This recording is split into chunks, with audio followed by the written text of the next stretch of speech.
আসসালামু আলাইকুম। সম্মানিত বদলি প্রত্যাশী শিক্ষকবৃন্দ, আশা করছি আপনারা সবাই ভালো আছেন। আজকে 21শে আগস্ট সকাল 11টা থেকে আপনাদের অনলাইনে বদলি আবেদন প্রক্রিয়া শুরু হয়েছে, যা চলবে আগামী 27 আগস্ট পর্যন্ত। তবে আপনি যদি এই 7টি শর্ত পূরণ না করেন তাহলে অনলাইনে বদলি আবেদন করতে পারবেন না। বদলির নির্ধারিত ওয়েবসাইটে প্রবেশ করলেই নীতিমালার নানা নির্দেশনা ও শর্ত দেখা যাবে। এসব শর্তাবলী পূরণ না হলে শিক্ষকদের আবেদন গ্রহণ করা হবে না। চলুন দেখে নেওয়া যাক এই 7টি শর্তের মধ্যে কি কি বলা আছে। প্রথম শর্ত, একজন শিক্ষক পছন্দের ক্রমানুসারে সর্বোচ্চ 3টি প্রতিষ্ঠানে বদলির জন্য আবেদন জমা দিতে পারবেন। দ্বিতীয় শর্ত, নিজ বিভাগ ক্যাটাগরিতে আবেদনের ক্ষেত্রে নিজ জেলায় 3টি বা তার বেশি শূন্য পদ থাকলে বিভাগীয় বদলির সুযোগ মিলবে না।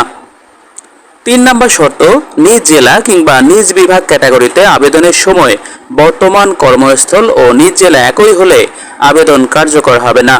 4 নম্বর শর্ত, স্পাউসের কর্মস্থল ক্যাটাগরিতে আবেদনের ক্ষেত্রে শিক্ষক ও তার স্বামী স্ত্রীর বর্তমান কর্মস্থল একই জেলায় অবস্থিত হলে আবেদন করা যাবে না।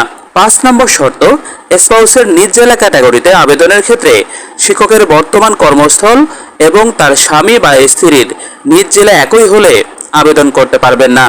6 নম্বর শর্ত, বর্তমানে যেখানে শিক্ষক কর্মরত আছেন সেখানে চাকরির মেয়াদ ন্যূনতম 2 বছর পূর্ণ হতে হবে, অন্যথায় আবেদন গ্রহণযোগ্য হবে না। 7 নম্বর শর্ত, বদলির নীতিমালার আওতায় যারা আবেদনের অযোগ্য তারা এতে আবেদন করতে পারবেন না। সংশ্লিষ্ট শর্ত পূরণ না করলে নির্দিষ্ট ক্যাটাগরিতে বদলির কোনো আবেদন জমা দেওয়া সম্ভব নয়। তাই আবেদন ফরম পূরণের আগে শিক্ষকদের তাদের নিজ যোগ্যতা ও প্রয়োজনীয় সকল তথ্য যাচাই করে নেওয়ার অনুরোধ করা হয়েছে।